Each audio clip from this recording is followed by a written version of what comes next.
Hello mga beshi.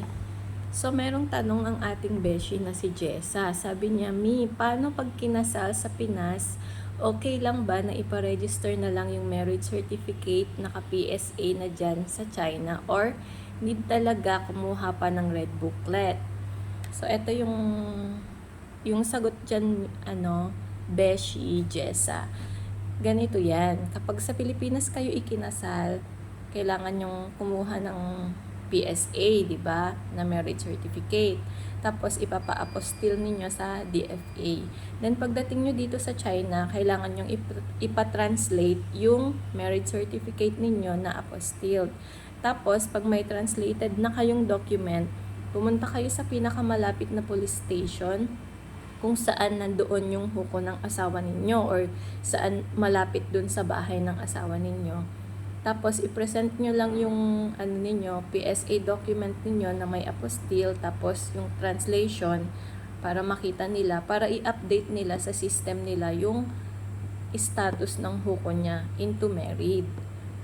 Kadalasan kasi, hindi nila ina-update dun sa mismong huko yung status niya, hindi nila pinapalitan yung single doon. So, madalas single pa rin nakalagay doon. Pero wag kayong mag-alala kasi sa system nila, updated na yon. Pero yung iba, may ibang city na pinapalitan nila yung status sa huko. Kaso iba-iba kasi yung policy ng bawat city. So, wag kayong mag-worry. Halimbawa, nakita ninyo yung huko niya na single. Basta ang mahalaga, makakuha kayo ng residence permit. At wag din yung kakalimutan na kapag kasal kayo sa Pilipinas, ang visa nyo papunta dito is Q1, di ba? So, nakalagay din doon sa visa, within 30 days, dapat nakapag-secure na kayo ng residence permit. Tandaan nyo, pag Q1 ang visa nyo, dapat within 30 days, nakakuha na kayo ng residence permit.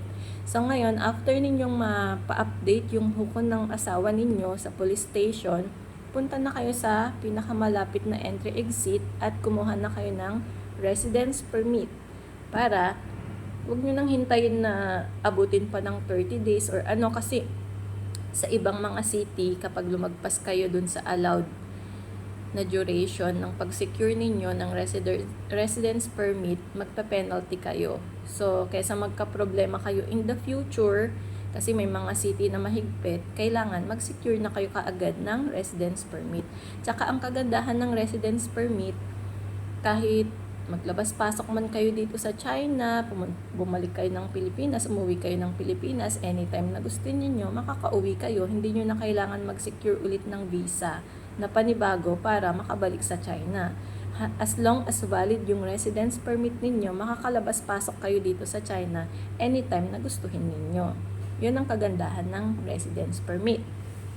Ngayon, yung tungkol sa red booklet naman, kung sa Pilipinas kayo kinasal, hindi kayo magkakaroon ng red booklet dito sa China. Kasi ang binibigyan lang ng red booklet ay yung mga dito mismo ikinasal sa China.